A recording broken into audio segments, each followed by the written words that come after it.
Saihesbidea eta Arropain auzoa lotzeko espaloia egingo da. Alde Zaharrean argiteri publikoa aldatu egingo da. Zapatu honetan Euskal Eskola Publikoaren jaiaren aurkezpena egingo da. Santa Cecilia kontzertua. Astebururako giro lehorrarekin jarraituko dugu. Saihesbidea eta Arropain auzoa lotzeko espaloia egingo da. Bizkaiko Foru Aldundiak, Izpazterreko udalak eta Lekitoko udalak ezinbestekotzat ikusten dute Bilbo 2405 lekeitio errepidearen ezkerraldean espaloia egitea. Hori horrela, errepidea kale bilakatuko da, eta tarte horretan oinezkoak bertatik igarotzea erraztuko da. Hauen segurtasuna bermatuz. Egingo den losa edo espaloi berriak 258,89 metro izango ditu. Hiru erakundeen arteko elkarlanari esker, obra hau 2018 urtean gauzatuko da. Guztira 224.671,36 euroko inbertsioa izango da. Alde Zaharrean argiteri publikoa aldatu egingo da. Aurten urte bukaera baino lehen, argiteri publikoaren zati bat, lehen fasea, aldatu egingo da. Guztira 71 argipuntu aldatuko dira. Independentzia plaza, Uribarren, Gamarra, Apailoa, Resurrección Maria de Azkue, Igualdegi, Pascual Abaroaren zati bat, Trinitate, Intxaurrondo, Azpiri eta Arranegi zati baten. Herriko argiteriaren aldaketa zatika egingo da, eta Alde Zaharretik hasiko da. Helburua energia elektrikoaren kontsumoak gutxitzea, herriko argien iluminazioaren kalitatea hobetzea eta puntu-puntuko telekudeaketa instalatzea izango da.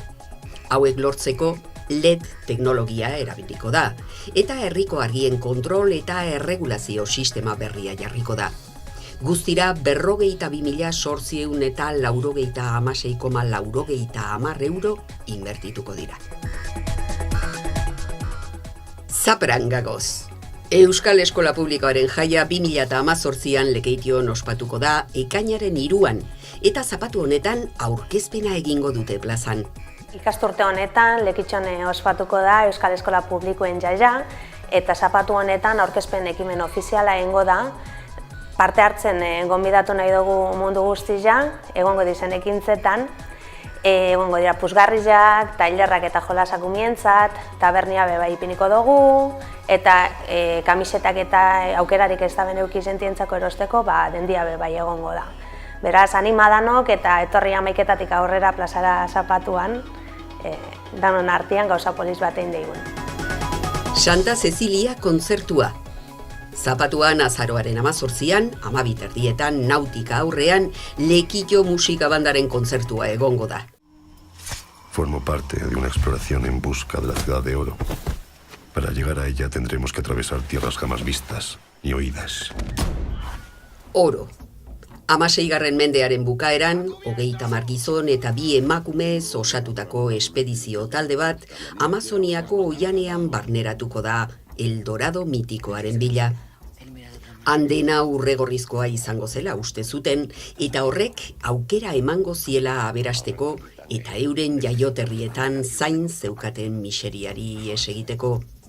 Helburua xede, taldeak, beldurrez, arriskuz, krudelkeriaz eta iluntasunez beteriko bidaia epikoa bizi izango du.